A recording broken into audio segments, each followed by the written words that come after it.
name's Gavin McPherson, and today I'd like to talk to you about investing for profit.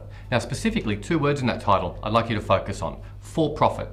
It's one thing to put your money down and call yourself an investor, and it's entirely a different thing to put your money down with almost 100% certainty that you will be making money from this investment. So you could also translate this as, what does Oasis do for investors?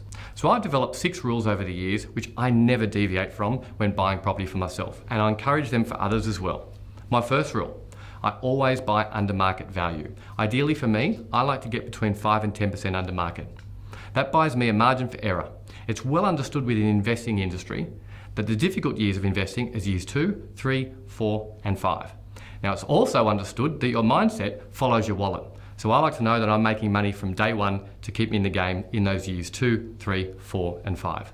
Rule number 2, do not buy homogenous property. Now specifically, I'm talking about high-rise development or housing estates, and these usually feature in the outer suburbs.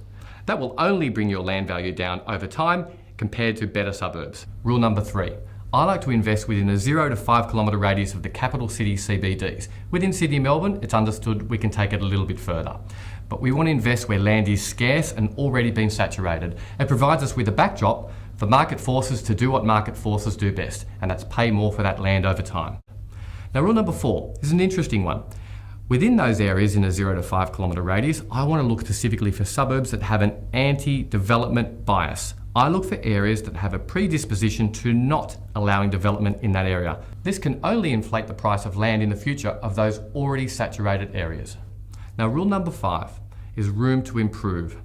Now, this is not for everyone, and if anything, it's the one item I can bend on. But keep in mind, with my formula, you only need 3 properties over a period of 10 years to make up to $2 million. So what I like to do, I like to make sure I can squeeze as much profit as I can out of those 3 transactions. For some people, they think that minor renovation means risk. For me, renovation is a way of mitigating my risk. Now let's move on to rule number 6, and my final rule. I buy with counter-cyclical buying instincts. That's probably one of the most difficult arts of investing to master. Timing's the key, and no one can get it exactly right. But it would be true to say that the most money in property over the years has not been made from buying property when it's in a boom.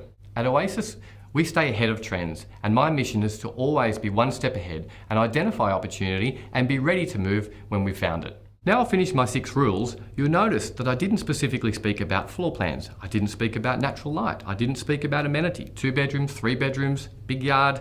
Now those things are important, and it's not things that I forget, nor should you, but it all starts with those top 6 rules for investors, because if you can't get those right, I wouldn't even start on the rest.